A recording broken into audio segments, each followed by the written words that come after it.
Vitamin K, vitamin B എന്നിവയാൽ സമ്പന്നമാണ് മാതള നാരങ്ങ. മാതള നാരങ്ങ സ്ഥിരമായി ഭക്ഷണത്തിന്റെ ഭാഗമാക്കിയാൽ നമ്മുടെ ശരീരത്തിന്റെ രോഗപ്രതിരോധ ശേഷി വർദ്ധിക്കുന്നു. മാത്രമല്ല, ദഹന സംബന്ധിയായ പ്രശ്നങ്ങൾക്കും മാതള നാരങ്ങ മികച്ചൊരു പ്രതിവിധിയാണ്.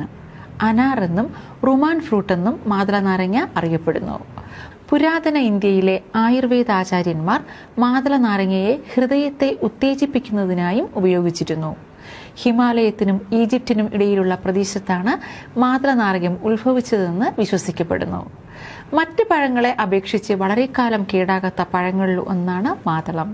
ശരീരഭാരം കുറയ്ക്കാനായി ഡയറ്റ് നോക്കുന്നവർ മാതള നാരങ്ങയുടെ വിത്ത് ഇടയ്ക്കിടെ കഴിക്കുന്നത് വിശപ്പ് നിയന്ത്രിക്കാൻ വളരെ നല്ലതാണ്. അതുപോലെ പനിയും മറ്റും വരുമ്പോൾ മാതള നാരങ്ങയുടെ ജ്യൂസ് കുടിക്കുന്നത് നമ്മുടെ ക്ഷീണം കുറയ്ക്കുകയും ദാഹം ശമിപ്പിക്കുകയും ചെയ്യുന്നു.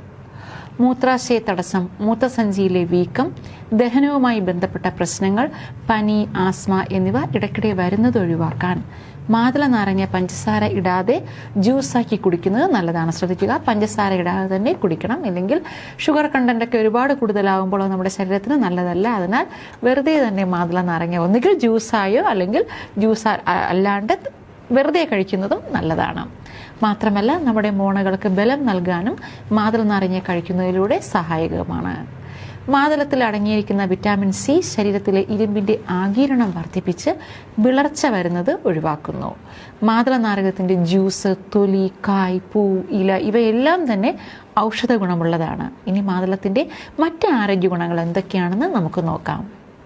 വൃക്ക രോഗങ്ങളെ തടയാൻ മാതളം വളരെ നല്ലതാണ്. വൃക്ക രോഗികൾ ദിവസവും മാതള നാരങ്ങ ജ്യൂസ് കുടിക്കുന്നത് വളരെ നല്ലതാണ്. അതായത് നിങ്ങളിപ്പോൾ വൃക്കരോഗത്തിന് മരുന്ന് കഴിക്കുന്നുണ്ടെങ്കിൽ അതിനോടൊപ്പം തന്നെ മാതള നാരങ്ങ ജ്യൂസും ദിവസവും കുടിക്കാം. ഇനി ഡയബറ്റിക് പേഷ്യൻസ് ആണെങ്കിൽ നിങ്ങളുടെ ഡോക്ടറുടെ ഒപ്പീനിയൻ കൂടി എടുത്തതിന് ശേഷം മാത്രമേ ഇങ്ങനെ ദിവസവും മാതള നാരങ്ങ ജ്യൂസ് കുടിക്കാവൂ. അതുപോലെ മൂത്രാശയത്തിൽ ഉണ്ടാകുന്ന കല്ലുകളെ അലിയിപ്പിച്ച് കളയാനും മാതളത്തിന് കഴിവുണ്ട്. ദിവസവും മാതളം കഴിക്കുന്നതോ അല്ലെങ്കിൽ മാതള ജ്യൂസ് കുടിക്കുന്നതോ ഒക്കെ ശരീരത്തിലെ രക്തയോട്ടത്തിനും വളരെ നല്ലതാണ്. വിളർച്ച തടയാനും ഇത് സഹായിക്കും. അതുപോലെ തന്നെ പഞ്ചസാരയുടെ അളവ് കുറവായതിനാൽ പ്രമേഹ രോഗികൾക്കും മാതളം കഴിക്കുന്നത് നല്ലതാണ്.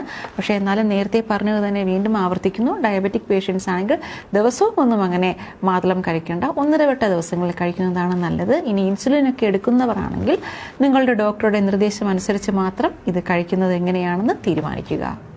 മാതളത്തിൽ അടങ്ങിയിരിക്കുന്ന ആന്റി ഓക്സിഡൻസ് രക്തസമ്മർദ്ദം കുറയ്ക്കാൻ സഹായിക്കും. അതിനാൽ ദിവസവും മാതള നാരങ്ങ കഴിക്കുന്നത് നല്ലതാണ്.